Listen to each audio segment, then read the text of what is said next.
हम previous class में भाषा के बारे में देख रहे थे, भाषा विचार।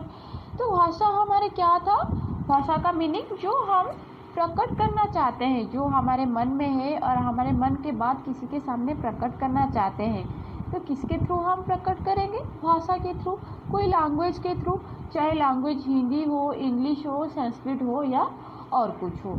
जो भी लैंग्वेज है, हम लैंग्वेज के थ्रू हमारे मन के बात किसी के सामने प्रकट करेंगे, किसी के सामने बोलेंगे। तो भाषा कितने प्रकार के हमारे था, 2 प्रकार के, एक मौखिक भाषा, एक लिखित भाषा।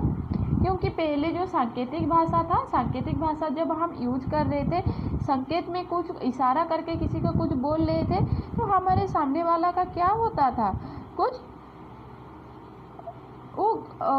गलत सोच लेता था, हम कुछ बोलना चाहते थे लेकिन वो दूसरे कुछ सोच लेता था, तो उसको समझने में थोड़ा दिक्कत होता था।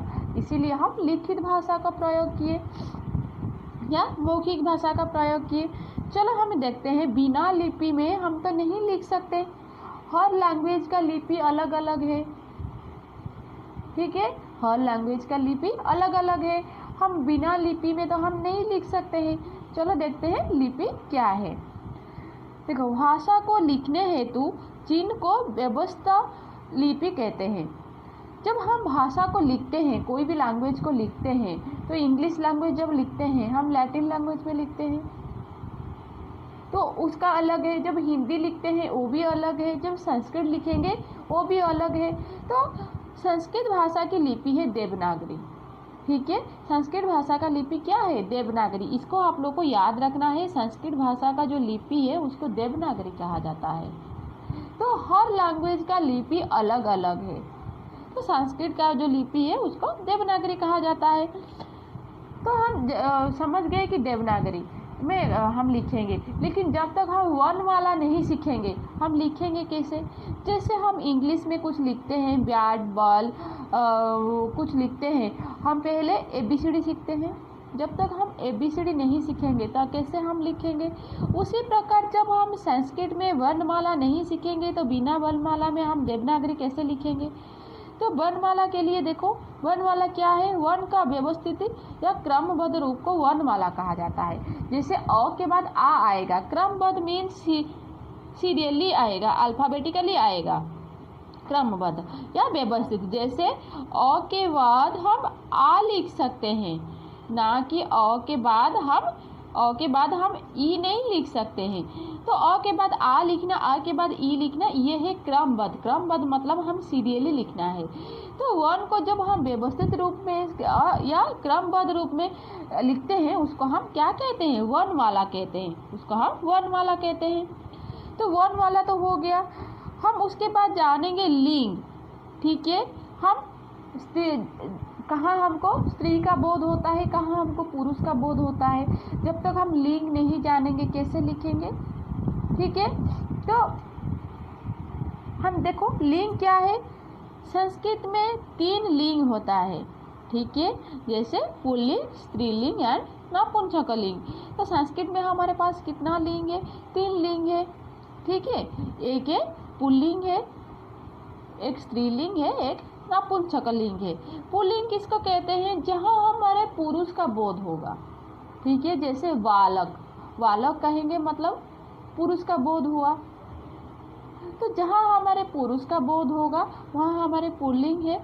जहाँ हमारे स्त्री जाति का बोध होगा, ठीक है, जहाँ पुरुष जाति का बोध होगा पुल्लिंग है, जहाँ स्त्री जाति का बोध होगा वो स्त्रीलिंग है।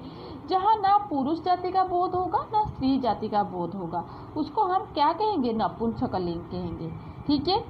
तो ये हो गया हमारे लिंग। उसके बाद वचन, ठीक है, हम वचन जानेंगे, कहाँ हम सिंगुलर लगाएंगे, कहाँ प्लूरल लगाएंगे।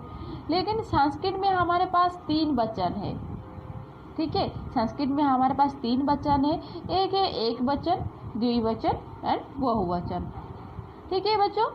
देन ये हो गया हमारे लिंग और वचन। हम चलो देखते हैं पुरुष।